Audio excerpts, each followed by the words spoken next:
Hi there, welcome to No Nonsense Whisky. My name's PF, and on today's episode we're going back to Kilchoman.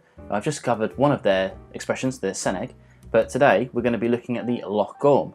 Now this is named after literally a loch near the distillery called Loch Gorm. It's their Sherry Oloroso cask expression. Now this one in particular is the 2017 release, so it's bottled at 46%. I believe the 2018 is also that as well. The one that's currently available for sale is the 2018, and that goes for a really hefty 65 to 70 pounds in the UK. Quite a lot of money. Now I said this one is the 2017, so it was distilled in 2009, so that makes it 7 years old. So if we assume that it was about that sort of price when this came out, £65 for something that we know is 7 years old is really quite a lot of money.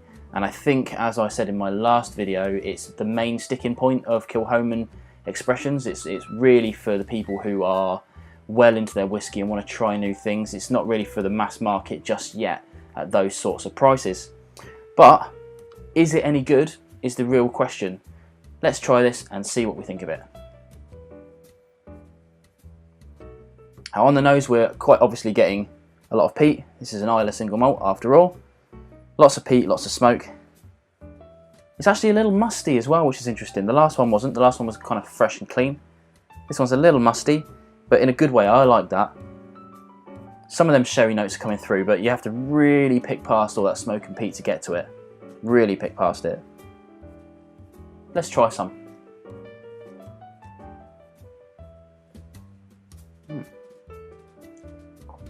Now, surprisingly enough, it doesn't really pack a huge wallop until you kind of swallow the liquid. Before then, it's nice and warming, some honey notes, oddly a little bit of orange.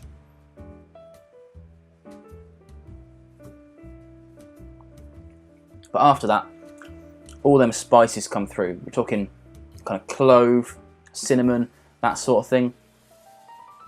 More of that orange comes through, and of course, it's a big hit of peat.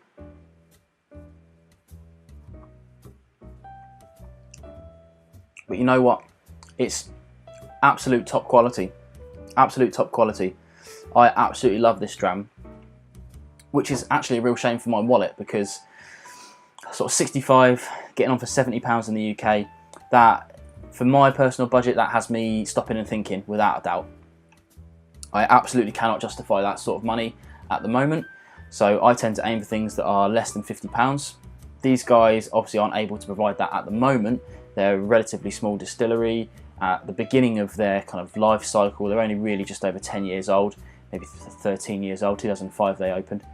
So they're only really just putting out 10-year-old stuff now, you know. So when they get some more stock, when they get a bit more famous, whatever, hopefully these prices will start coming down and they'll move a little bit further away from the kind of craft distilling that they're doing right now. But as I said, to reiterate, this is an absolute top quality dram. If you've got the money, and 65 to 70 UK pounds doesn't sound like a lot to you for whiskey, for good quality whiskey, I would say jump at it absolutely. And I know a good few other YouTubers, if you check out all their reviews, I think they all rave about this as well. Especially Swami at Malted in Montreal. I know he's a big fan of Kilchoman. Do check out his reviews. But yeah, let me know in the description what you think about this particular whiskey if you've tried it. I know it's going to be a sticking point for many of you, but I would love to hear from you.